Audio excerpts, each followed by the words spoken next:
Bonsoir à tous, merci de nous suivre sur Afrique Sport pour le journal du soir du lundi 6 novembre 2023 qui s'ouvre avec Abdoulaye Doucouré. Abdoulaye Doucouré, 30 ans, évolue toujours au plus haut niveau. Le milieu de terrain natif de Melan en Yvelines, près de Paris, a disputé 11 rencontres de l'English Premier League, 3 buts cette saison avec Everton. Pour autant, son retour avec la sélection malienne qui serait plus que légitime au vu de son état de forme et du contexte, la CAN débute dans 2 mois, n'est pas envisagé. Questionné sur une éventuelle réintégration en équipe nationale pour la célèbre compétition continentale de janvier prochain, Abdoulaye Doucouré a donné une réponse franche dans des propos rapportés par le compte spécialisé Les Aigles du Mali. Non, pour le moment, je ne pense pas que je vais participer à la Coupe d'Afrique des Nations, pour être honnête. Je pense que je vais rester ici avec un maillot d'Everton. Je ne vais pas y aller. Ce n'est pas une très grande décision car je n'ai participé qu'une seule fois au rassemblement de l'équipe nationale du Mali. Je veux vraiment me concentrer sur ma carrière et sur le club. J'ai tout le respect pour mon pays, mais je vais rester ici et voilà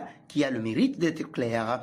Parlons ensuite d'Oussem Aouar. Est-ce désormais l'amour fou qui règne entre Oussem Aouar et son entraîneur à l'AS Rome, l'emblématique José Mourinho? La question mérite d'être posée. Dans les dernières secondes du succès arraché dans le temps additionnel face à Lecce, 2-1 dimanche dernier en Série A italienne, les deux hommes ont été surpris dans une étreinte chaleureuse. La scène s'est clôturée avec un geste affectueux de la part de Mourinho qui a déposé un baiser sur la tempe de son joueur, témoignant ainsi de leur complicité. Et pourtant, l'ancien coach du Real Madrid n'a toujours pas été tendre avec celui qui a découvert la sélection algérienne en 2023, 4 capes de but.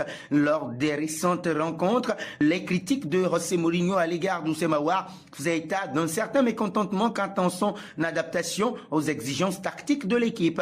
Eh bien oui, une marque de confiance qui prouve qu'Aouar, 25 ans, s'adapte de plus en plus aux exigences du club romain qu'il a rejoint cet été après avoir effectué toute sa carrière professionnelle à l'OL. Pour le moment, le milieu de terrain cumule 12 apparitions pour 2 buts.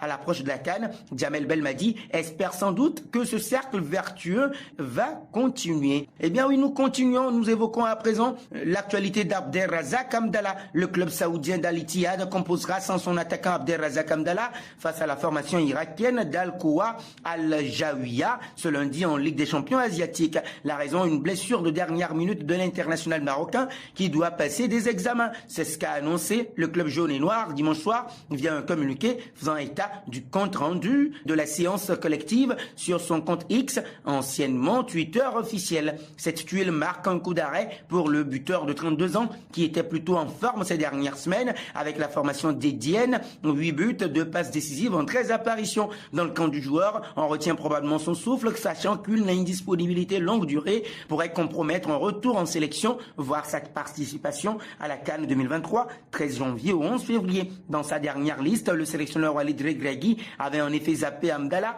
qui espérait faire son retour ce mois-ci. Cette blessure intervient donc au plus mauvais moment alors que la liste du technicien pour débuter les éliminatoires de la Coupe du Monde 2026 doit tomber dans les prochains jours. Nous voici en Allemagne avec le train de vie absurde d'Harry Kane. Auteur de 15 buts en Bundesliga depuis son arrivée au Bayern Munich, Harry Kane écrase tout sur son passage avec un nouveau triplé contre le Borussia Dortmund. Le week-end dernier, l'international anglais est inarrêtable à la pointe de l'attaque bavaroise. De quoi rentrer chez lui avec le sentiment du devoir accompli. Chez lui, ou plus précisément à l'hôtel. Comme indiqué par The Sun, l'ancien buteur de Tottenham séjourne dans une suite d'hôtels à 10 000 livres la nuit depuis son arrivée en Bavière. Résultat, depuis août dernier, sa facture s'élève à 1 million de livres sterling. Nous terminons avec Jude Bellingham, auteur d'un début de saison exceptionnel avec le Real Madrid. Jude Bellingham, 20 ans, n'a cependant pas pu éviter le match nul 0 but partout des siens contre le Rayo Vallecano le week-end dernier. Pire encore, l'international anglais s'est blessé à l'épaule durant cette rencontre et pourrait manquer le duel face à Braga en Ligue des Champions. Si Carlo Ancelotti se voyait rassurant, les examens médicaux réalisés ce lundi ont montré que Jude Bellingham souffrirait d'une luxation de l'épaule gauche. Pour ce qui est de la durée totale de son indisponibilité, il faudra désormais attendre demain mardi. Dans cette optique, El Chiriquinto précise que le staff médical se réunira avec Carlo Ancelotti et le joueur pour définir un programme de récupération. Un premier coup dur pour l'ancien crack du Borussia Dortmund. C'est la fin de ce journal que nous refermons avec la question du jour. Selon vous, Jude Bellingham va-t-il être absent longtemps? Vos réponses seront très attendues en commentaire. Toi qui me suis et qui ne t'es pas encore abonné sur Afrique Sport, c'est le moment de le faire et n'oublie pas d'activer la cloche de notification pour ne rien rater de l'actualité footballistique.